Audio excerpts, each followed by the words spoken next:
কয়েকটি ভুলের কারণে আপনার চ্যানেলের সাবস্ক্রাইবার দিন দিন কমে যেতে পারে। তো বন্ধুরা, আজকে আপনাদের কয়েকটা আমি ভুলের কথা বলবো, যে ভুলগুলো একেবারে করা চলবে না। এই ভুলগুলো যদি আপনি আপনার চ্যানেলের মধ্যে করে থাকেন, তাহলে কিন্তু আপনার দিন দিন সাবস্ক্রাইবার কমে যাবে। আপনার যেই সাবস্ক্রাইবার গুলো আছে, এই সাবস্ক্রাইবার গুলো দিন দিন কমে যাবে। সো বন্ধুরা, চলো ভিডিওটি স্টার্ট করি। তো বন্ধুরা, প্রথমত যে ভুলটি হচ্ছে, আপনার চ্যানেলের ক্যাটেগরিকে আপনি বারবার চেঞ্জ করবেন না। তো মনে করেন আপনি চ্যানেলটা যখন স্টার্ট করেন, তখন আপনি ব্লগিং চ্যানেলে কাজ করতেছেন, তখন আপনার চ্যানেলের ক্যাটেগরি ছিল ব্লগিং। তো আপনি ব্লগিং ভিডিও এখানে আপলোড করতেছেন। তো ব্লগিং ভিডিও আপলোড করতে করতে হঠাৎ করে আপনি আপনার চ্যানেলের ক্যাটেগরি চেঞ্জ করে দিলেন। মনে করুন আপনি তখন আপনার চ্যানেলের ক্যাটেগরিকে সিলেক্ট করলেন টেক। তো এখন যদি আপনি এই চ্যানেলে টেক ভিডিও আপলোড করেন, তাহলে কিন্তু আপনার সাবস্ক্রাইবার কমে যাবে। তো সাবস্ক্রাইবার এই কারণেই কমবে, কারণ আপনার চ্যানেলে যেগুলো সাবস্ক্রাইবার আছে, সেগুলো কিন্তু সব ব্লগিং সাবস্ক্রাইবার। কারণ তারা ব্লগিং ভিডিও পছন্দ করে বলে তার জন্য আপনাকে সাবস্ক্রাইব করছে।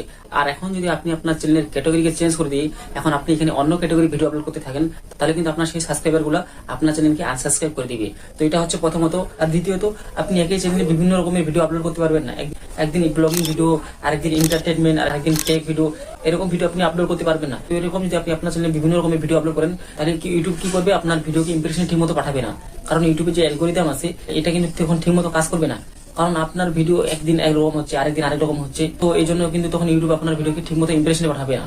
আর আপনার যে প্রেজেন্ট সাবস্ক্রাইবার গুলো আছে, তারাও কিন্তু তখন আপনার উপর অসন্তুষ্ট হয়ে যাবে। কারণ আপনার সাবস্ক্রাইবার গুলো যে ভিডিও দেখতে পছন্দ করে, আপনি সেইভাবে আপনি ভিডিও আপলোড করতেছেন না। একদিন আরেক রকম, তারপরে দিন আরেক রকম।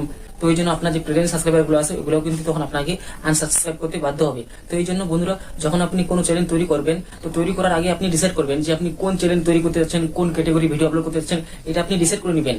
এটা ডিসাইড করার পরে আপনি চ্যানেল তৈরি করবেন, তারপর আপনি সেই চ্যানেলে কন্টিনিউ ভিডিও আপলোড করতে থাকবেন। তো বন্ধুরা, আপনি যখন একই ক্যাটাগরি ভিডিও কন্টিনিউ আপলোড করতে থাকবেন, তখন কিন্তু ইউটিউব আপনার ভিডিওকে সঠিক অডিয়েন্সের কাছে আস্তে আস্তে পৌঁছানো শুরু করে দিবি, কারণ আপনি সেম ক্যাটাগরি ভিডিও আপলোড করতেছেন। তো বন্ধুরা, এভাবে যদি আপনি same category video continue upload করতে থাকেন, তাহলে কিন্তু আপনার চ্যানেল খুব সহজেই গ্রো করবে।